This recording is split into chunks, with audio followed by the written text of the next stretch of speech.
Hi, cutie pies. I am Lanikia, and you are watching What Happened on the Soaps. This is the Young and the Restless edition. All right, let's get into what's been going on for the week. Overall, I would give it a 6.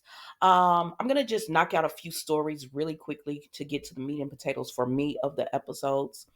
First of all, the whole thing with Daniel, Nina, Phyllis, Christine, Cricket. I wasn't invested because I was too young to be invested in when it was all going on with them. So I remember them, but I don't. I'm not in like emotionally invested in their story, so I don't care if he decides to be with Phyllis. Cool. If he decides to be with Cricket, cool. Like just choose one and let's move this along. I'm not entertained by that storyline at all. Then we have the whole Chelsea, Summer, and Chloe, which kind of came out of nowhere, where they're, oh my gosh, we just cannot work together. We're so far apart. And Chloe, as always, I try to like Chloe, but to me, she comes off as a know-it-all. Like everyone she works for is always going through something emotionally, and she has to be Miss Fix It, or you're treating me this way because of this, or I'm not happy with my job and it's because of you're going through this. I'm like, oh girl, you work my nerves. She's not gonna be working with them anymore. That's the end of the story. She's not gonna work with them anymore. So let's move on from that. Chloe is not gonna work with Chelsea and Summer. um so then we see that Nina is talking to Christina, and they get news that Chance has been shot. Sharon hears this, and she's telling Esther. Summer is there. She overhears, and she's like, "What's going on?" And Sharon tells Summer that Chance has been shot. So they go. It's Summer, not excuse me. Sharon, Nina, and Christine go to the hospital, and Elena is there. And I said, "Wow, it's nice to see Elena. Haven't seen her in a while. Give me this. Haven't seen her in a while, so it was nice to see her. Um, but she's there with them. They're just wishing for the best with Chance. Nina is disappointed because she's like, it's his job. He always chooses these dangerous jobs, and she's, just sad and disappointed. Her son is, shot. And so they've been there a while. And so Elena tells them, just go take a break. Y'all, go get something to eat, get something to drink, refresh yourselves, go take a shower, get some sleep. And so they leave, right? And so when they leave, Summer comes up. And when Summer comes up, Elena tells her, I didn't realize you were that close to him, but yeah, everyone's just left, so you can go in and probably sit with him, keep him company. And that's what Summer does. And she's just telling Chance how much he's been there for her, and she can't see her life without him. And in the midst of her telling him this, he wakes up and he looks at her, and you could tell there's something there between these two. And at that point, Sharon and Nina are coming back because they did leave, and now they're coming back to check on Chance. And when they're coming back, Sharon sees this interaction between Chance and Summer. So I guess we'll start this love triangle, child. I don't know. I honestly, I like Summer and Chance. I don't know. I just like them. To me, Chance and Sharon don't match. They just don't match for some reason to me. And I've never wanted them together. I don't believe. Was there a time I wanted them together? If I did, I don't think I wanted them together because I thought they were boring. There was one point where Sharon got her the business, when she got her business that she has now, and I was like, oh yes, I like this new Sharon. But I don't know. I just, these two, I guess we're going to get a love triangle with these three. Man, what is so? Anyways, moving on from them, um, we go over here and we see that Devon and Lily are talking, and she's like, we need to really work things out with um Nate because he is family, and Mimi wants him to do something.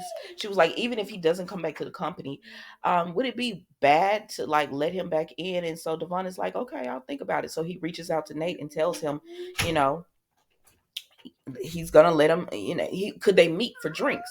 Now Nate is over here with Victor, because Victor's been playing like he's something is wrong with him. Um mentally, he's having mental difficulties. And so Nate was trying to help Victor because he's really been leaning on Nate's expertise and telling him everything that's going on. Now we all knew Victor was faking this, so Victor finally said, "Okay, I'm done faking this now this all comes about because Nate tells Victor, I have it all set up for you. I have it all set up for you to go to this facility where you can get the proper treatment that you need. Victoria and Victor's like, well, who would take over? And he's like, Victoria would take over after that.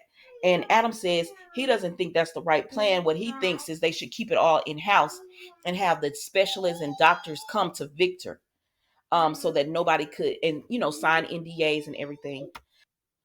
Anyways, so Adam says, let them all come here and we can facilitate this and nobody would ever have to know what's going on. Just keep it in house and shut down. And Victor tells Nikki, all right, I think it's about time I come clean. And she says she thinks it's been past time. And he tells Nate, you're fired. And I'm like, what? Why would you fire Nate? And he says it's because Nate contacted the facility and he already had it ready to go for Victor to be moved to the facility. Now they're talking about like the loony bin and all that. And I honestly didn't like that they said that. I hate the way some people talk about mental illness. And that's one of the reasons like this soap to me sometimes is ugh.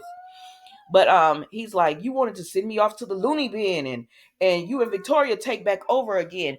And Nate said it was a logical answer for what's going on. And maybe I don't see anything wrong with what Nate is doing, because if Victor really was needing help, then you would send him to go get help. And Victoria was the last CEO, so it would make sense that she would take that role over again. One, because you don't trust Adam. Two, because Nick is not coming back. Like he's working with Sharon and her company, and he always comes back to leave, come back to leave. So I don't see anything wrong with Victoria being the person that would take over that role. I saw nothing wrong with it.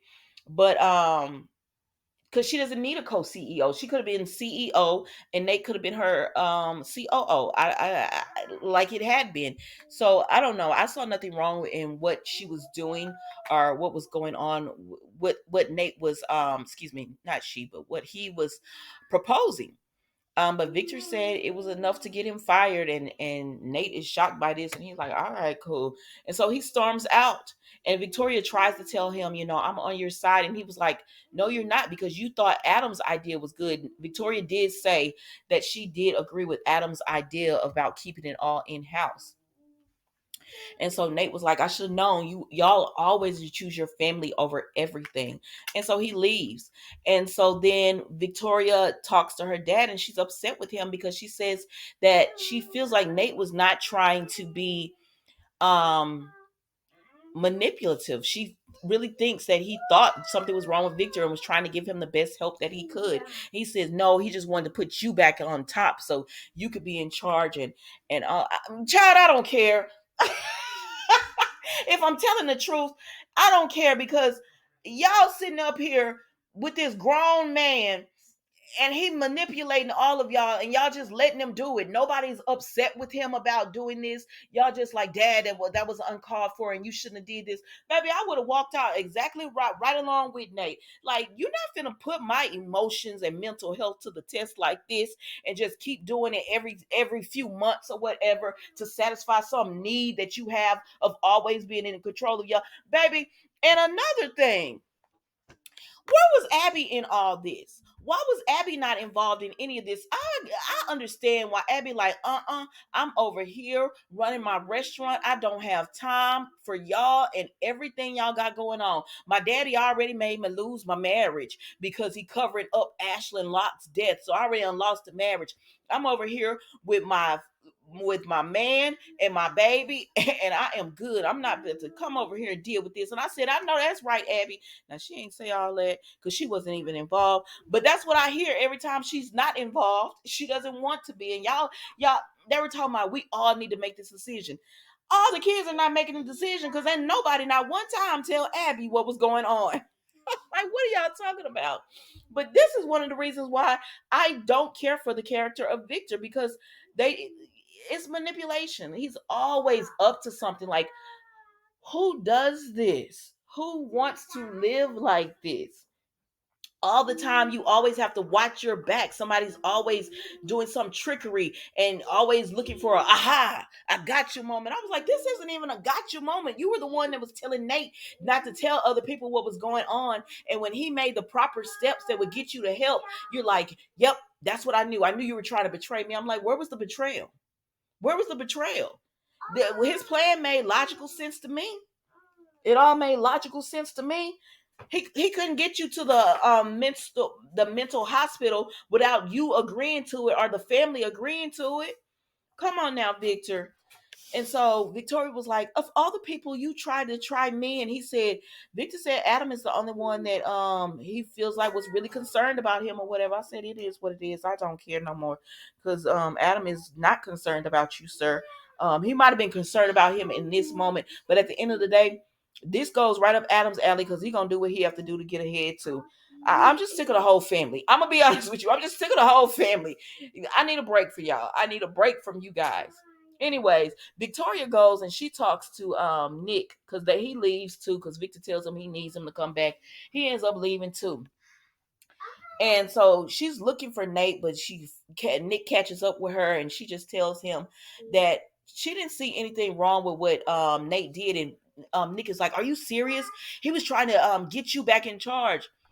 I mean, that's his girl. That's his woman. I don't know. I didn't see anything wrong with it. Who else was going to be the CEO?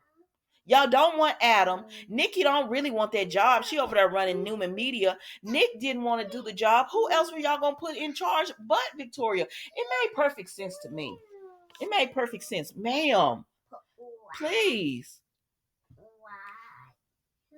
It made sense to me, but whatever. Anyways, Victoria's just upset, so she's trying to find Nate so she can talk to him and work all this out. So then we go over here to Nate, who tells Devon, "Yeah, let's meet for a drink." And Nate, I said, "Dang, Nate, he's on. He's decompressing from everything that's been going on."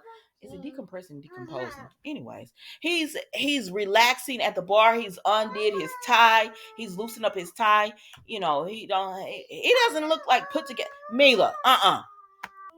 He doesn't look like put together Nate. Like he lately, Nate has been dressing and he has been very well.